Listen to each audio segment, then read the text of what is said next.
So the do not use policy, as I was saying in the previous video, uh, is basically a policy where you don't want to go to a school not coming on time, being late. These are some of the things that's going to affect you, because as explaining in the previous video, before it got cut off, unfortunately I was going to do the whole thing, but I couldn't do it. uh, if you're going to a school as a substitute paraprofessional, the school and staff can actually put in recommendations for you as well. So let's say if you're doing good, they could actually say that this person's doing good, I'm going to be actually recommended to put in my school. That's how you end up becoming permanent. So if they see that you're coming late and you're not being unorganized, they could actually tell you that we don't want you in the school anymore. And if that happens, then Sub Central finds out.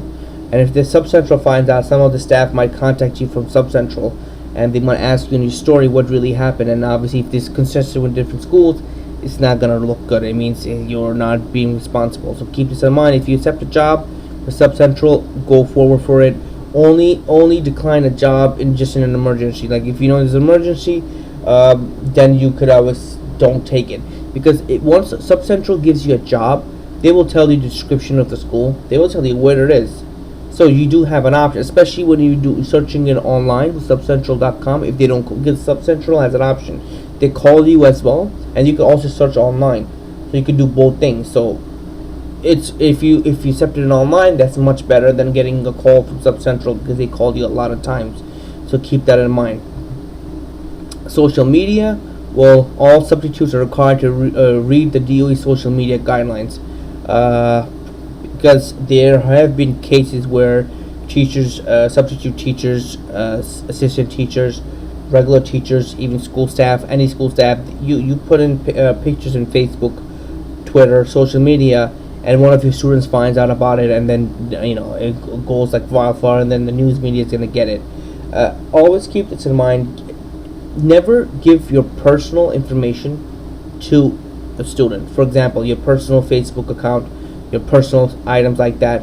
I mean, because if you have something like drinking pictures or anything inappropriate in those places, the school can reprimand you for that. So that's why they're saying with social media, keep this in mind. Always, it's better to keep it private. Don't even tell anyone, because it's better to be safe than sorry.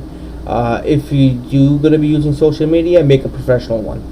Obviously, with a professional picture. With obviously, if you're gonna be contacting students, use that for that purposes. But make a new one. Don't use the one you have. Showing your list of followers, list of friends, and everything, because it's not really worth it. To keep that in mind. Becoming a full-time teaching assistant professional, I'll go over this as well.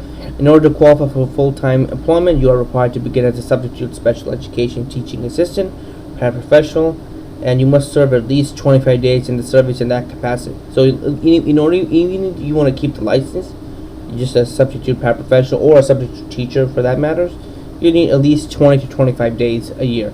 Once you do that, then you can actually keep the license renewal for next year. You must possess a level 1 teaching assistant certificate from the New York State Education Department, along with satisfying an additional requirement. A school may offer you a full-time position to fill a vacancy if no hiring restriction exists. By the end of the 3rd year of full-time service, level 1 teaching assistants must have complete the following: 9 semester hours of college study, obviously 9 college credits, and approved by the New York State Education Department, which are accepted, and obtain a teaching license level 2. So by the end of the 6th year of service, level 2 teaching assistants must have completed the following: 18 semester hours. So obviously there's levels of the teaching. There's level 1, level 2, and level 3. And what these levels are, basically, it's quite simple. If for those of you that are going to be doing full-time teaching assistants, you apply for level 1 first. So level 1 is actually, there's requirements of each of these levels as stating over here.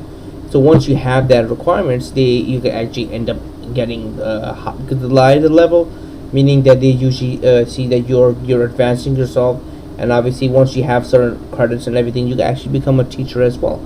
So it does help you for those people that plan to teach in New York State. So keep that in mind. How do you actually apply for level 1 or 2?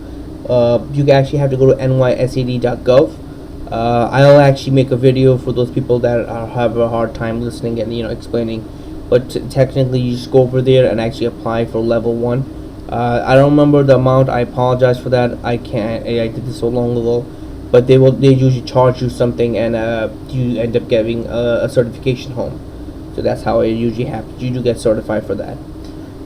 Career teaching program for assistant teaching professional.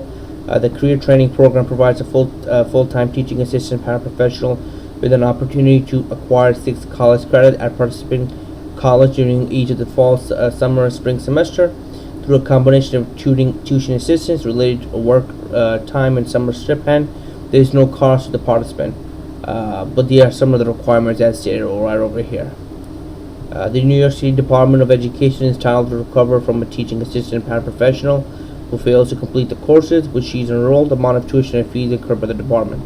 So long story short, if you're going to take a course from the DOE, make sure you complete it, because if not, then they're going to make you get the money back. You will end up paying for that. The school year calendar, well, make sure you know your calendar for the school year. Obviously, as teaching assistants. Work hours, obviously you should know about it as well. It's 6 hours and 20 minutes, including a duty-free lunch period equal to the teachers in the school. So every school is different. So again, some schools might give you a 2-hour break. Why? Because 1 hour is going to be professional development with another teacher in the classroom, or they're certified. It may or may not want you to be in the classroom, and 1 hour is going to be lunch. It all depends on each school. Every school is different.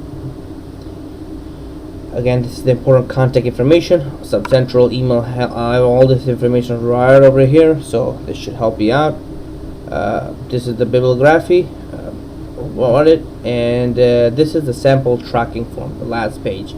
So if you want to use this tracking form on a PDF, make your own, well, do that.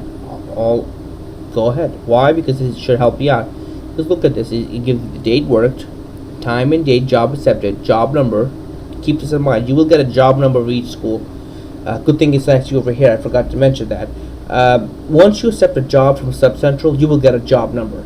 That number is very important. Because why? Because schools for some reason they have a problem with if you give your name, it doesn't come into the system. But if you have a job number, it's much easier for the person, and it's much quicker. So you give them the job number, and you can actually put in the school, and you find out that if it's you or not. So keep that in mind. Always keep a job number on you at all times once you get a job offer. School name and code, and full-time paraprofessional name and date paid.